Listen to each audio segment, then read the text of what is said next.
Dans cette vidéo, je vais partager ma vision de l'hypersensibilité. Pourquoi on est hypersensible? Être sensible, c'est normal. Être en lien avec ses émotions, c'est normal. Mais quand on est débordé et que ça devient plutôt un problème qu'une force, c'est que c'est bien le signe qu'il y a un déséquilibre. Et je connais ce sujet puisque j'ai été moi-même hypersensible. Je reste dans cette hypersensibilité, mais la différence, c'est que maintenant, c'est vraiment une force. Et d'ailleurs, c'est un des piliers de mon activité. C'est-à-dire que ça me permet d'être en lien avec l'autre, mais de ne plus me laisser submerger et ne plus me couper de mes propres sensations. Et c'est ça, en fait, la problématique principale en fait, de l'hypersensible, c'est qu'il s'est coupé de ses propres émotions et donc il n'a de cesse finalement d'être toujours chez les autres. Il croit que le bonheur de l'autre, les émotions de l'autre sont plus importantes que lui. Et ce qui se passe, c'est que l'hypersensible, en fait, il manque de connexion, de racine à la terre. C'est ça, c'est parce qu'il n'a plus de prise de terre qu'il est complètement fondu. Y a pas de différence, il n'y a pas de membrane, il n'y a pas de séparation, il n'y a pas de frontière entre lui et l'autre. Son émotion est fondue dans l'autre. Et il va ainsi devenir une éponge à émotion des autres. Et donc, c'est ça qui va faire qu'il va être débordé. L'autre chose aussi, c'est que très souvent, derrière l'hypersensibilité, il y a des traumas. Ce qui fait qu'il y a un trop-plein, il y a une émotion qui demande à être exprimée, à être vue, reconnue, parce que l'enfant qui finalement, enfin l'adulte, on va dire plutôt, on va plutôt partir par là, l'adulte qui passe son temps à aller chercher en fait, de quoi a besoin l'autre pour le nourrir, et un enfant à la base qui n'a pas reçu d'amour inconditionnel, qui n'a pas reçu de reconnaissance, qui n'a pas reçu de miroir de qui il est vraiment. Et donc, la, la stratégie d'aller, comme tout d'un coup, il y a des antennes en fait qui poussent, l'aura en fait qui se diffuse et va euh, qui permet justement à l'enfant de recevoir en fait une sensation, une illusion de lien en développant en fait son aura émotionnelle. Mais c'est une illusion. Et la conséquence que ça va avoir, c'est que après, ben, il ne fait plus la différence entre lui et l'autre. Et c'est ça qui fait aussi que l'hypersensible va passer son temps en fait à vouloir répondre aux besoins des autres et à s'oublier. Alors, tu me diras, mais c'est quoi le problème? C'est génial. C'est en fait, c'est pas un problème parce que moi, voilà, ça me fait plaisir en fait de faire plaisir à l'autre. Et c'est beau de faire plaisir à l'autre. Je suis fière en fait d'être empathique. Voilà, si je fais pas plaisir à l'autre, de pas faire plaisir à l'autre, c'est être égoïste, etc. Donc ça, derrière ça, il y a vraiment cette croyance que l'autre est plus important que toi. Sauf que il faut bien comprendre que derrière cette stratégie, il y a un énorme mensonge, un mensonge de culpabilité, que tu es coupable de quelque chose, que tu ne mérites pas l'amour de l'autre sans donner. Euh, Bien sûr que la générosité est quelque chose de magnifique, mais quand on donne quelque chose que l'on n'a pas, quand on donne l'amour qu'on n'a pas reçu, bah, ça va créer un déséquilibre, forcément, une désharmonie. Et quelque part, tu envoies le message régulièrement euh, que tu n'es pas amour, que tu n'es que tu ne mérites pas, que tu n'es pas suffisant, que tu n'es pas assez, qu'il y a quelque chose en toi euh, voilà, qui ne correspond pas, qui n'est pas digne, en fait, qui n'est pas digne de plaire, qui n'est pas digne d'être aimé pour qui tu es.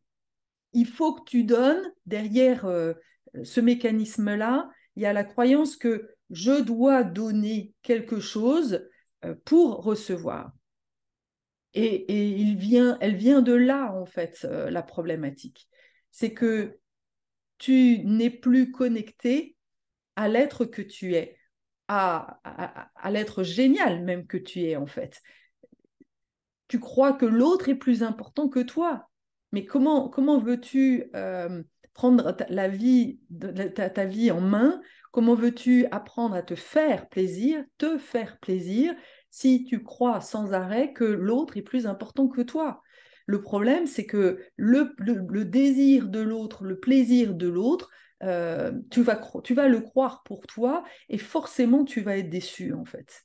Parce que tu donnes, et comme l'univers n'aime pas les déséquilibres, eh bien, malheureusement, c'est ça qui va faire que bah, les relations, elles ne durent pas. Parce que tu t'es coupé de l'être divin que tu es. Tu t'es coupé de l'amour de toi-même. Et le travail qu'il y a à faire, c'est justement bah, de revenir à toi, de travailler sur tes propres besoins, de travailler sur même la connexion de ton corps. Parce que et encore une fois, la prise de terre, il faut revenir vraiment à, à la connexion de tes émotions, de tes sensations pour retrouver tes besoins. Personne d'autre ne peut répondre à tes besoins que toi-même. Et si tu n'es pas conscient de tes besoins, tu vas permettre du coup aux autres eh bien, d'abuser. Tu vas devenir une cible même commerciale. J'en discutais ce matin avec ma fille qui me disait, bah oui, j'ai acheté un truc à 100 balles, une boîte à love, je sais plus, une boîte à amour, je sais même plus ce que c'est. Bah parce qu'elle trouvait ça trop mignon. Et puis en plus, elle l'a offert. Donc elle donne à ses amis bah parce que finalement, elle a l'impression qu'elle n'est pas assez, que qui elle est n'est pas suffisant pour être aimée. Donc on voit bien là il y a vraiment une blessure en fait narcissique. Hein, je ne me vois pas comme quelqu'un de suffisamment aimable. Donc forcément, quand on ne se voit pas comme quelqu'un de suffisamment aimable, eh bien on va en faire des tonnes et on va s'oublier. Et l'hypersensibilité voilà, va s'accentuer en, en se connectant, en étant tout le temps branché à l'extérieur. Donc on va être envahi parce que quand tu es entouré de gens qui rayonnent l'amour, bah, c'est génial, ça fait du bien. Et encore, souvent, les personnes qui sont hypersensibles et qui sont comme ça dans ce besoin de donner l'autre, ils ont justement un problème à recevoir l'amour. Donc, et donc, très souvent, ils sont plutôt entourés de gens qui ne vont pas bien parce que voilà, ce sont d'excellents thérapeutes quelque part. Ah, l'écoute, ils ont beaucoup d'écoute, ils ont beaucoup de compassion. Ça, parce qu'ils pensent que là encore, c'est en apportant du soutien, oui, de l'empathie à l'autre que on va les aimer. Mais en réalité, il n'y a rien à faire. Il y a juste à être, à rayonner qui tu es. Peut-être que parfois tu vas être joyeuse, parfois tu vas être triste, mais on va t'aimer de manière inconditionnelle. Mais pour trouver cette paix à l'intérieur de soi, il faut déjà aller à la rencontre de soi, de s'aimer profondément. Et l'hypersensible, finalement, est un être qui ne s'est pas rencontré. Et donc, qui va chercher à l'extérieur quelqu'un qui va lui permettre de ressentir et d'avoir un miroir, alors que le miroir, eh bien, il faut que tu le trouves à l'intérieur. Voilà. Et c'est un travail vraiment de rencontre avec soi-même. Et c'est là où on va touché, être touché par la tristesse qu'on le ressent, être touché par la colère que l'on ressent et accepter en fait tout ce qui vibre en soi. Et quand tu reviens comme ça à l'intérieur de toi, bah, voilà, tu reviens à la maison. Dans la danse médecine, que j'adore, qui m'a été vraiment d'un grand, grand soutien dans mon parcours, dans la danse médecine, il y a trois, trois étapes, on va dire, trois niveaux, trois dimensions. C'est le micro, le médio et le macro. Et le micro, ça commence par, OK, qu'est-ce qu'il y a à l'intérieur là? Et de danser avec ce qui est là maintenant. OK, il y a quoi là maintenant? Il y a de la joie. Alors, OK, comment ça danse comment la joie? Et de laisser le corps vraiment bouger avec tout ce qui est là dans l'instant présent. Et comme si on mettait de la densité. Tu peux imaginer là, fermer les yeux et par exemple te dire, bah, ce que tu vibres aujourd'hui, là, c'est quelle couleur? Imaginons, voilà, aujourd'hui, je vibre violet, voilà, je n'importe quoi.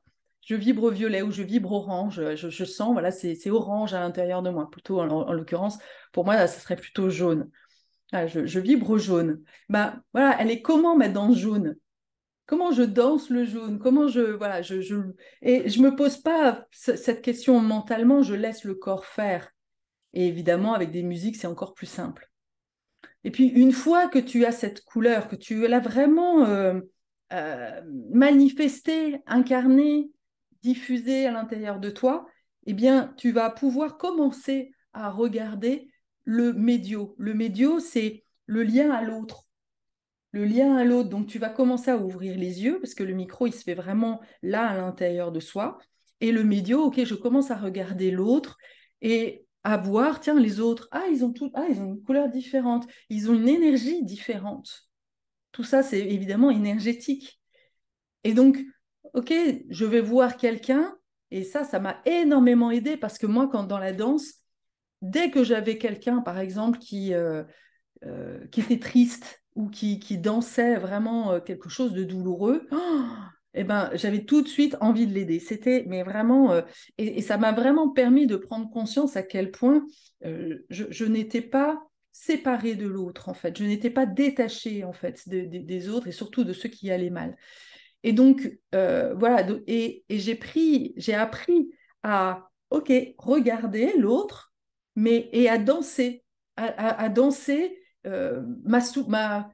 mon malaise ou mon inconfort ou la tristesse de voir l'autre triste et de transmuter comme ça les énergies.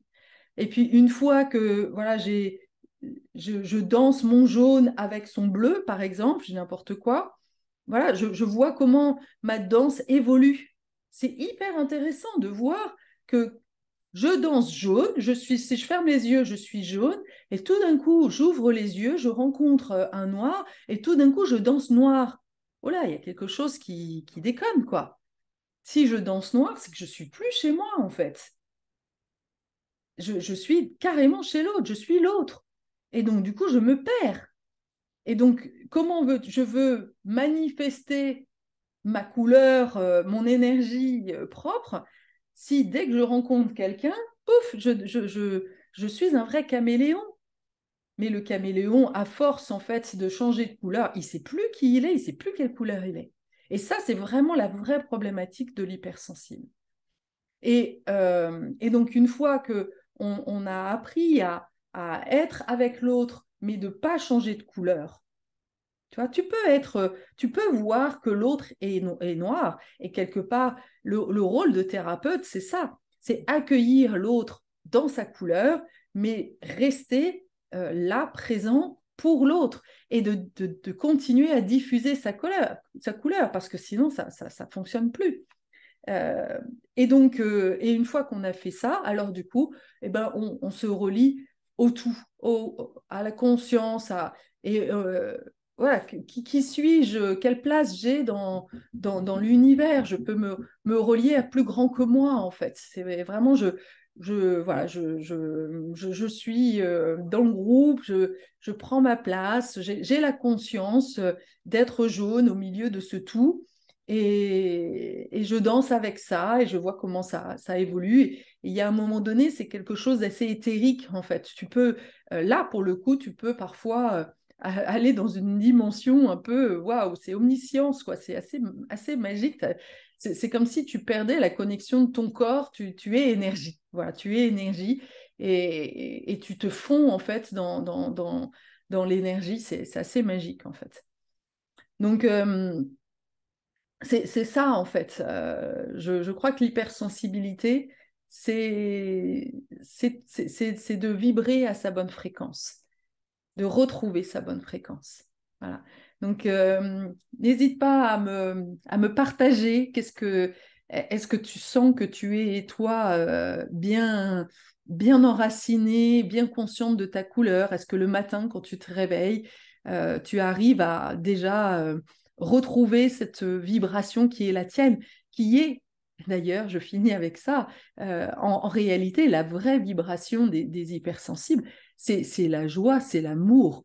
Et dès qu'on n'est pas ça, c'est qu'il y a quelque chose qui nous pompe, qui nous redescend. Et là, il y a quelque chose de pas harmonieux, en fait. Donc, vraiment, le travail, ça va être alors là encore, hein, d'accepter d'être en bas, de plonger, en fait, dans l'énergie qui est là pour la faire remonter, en fait. Et ça, pour moi, la danse est vraiment un moyen, un outil qui est vraiment hyper génial pour pouvoir remonter en vibration. À bientôt!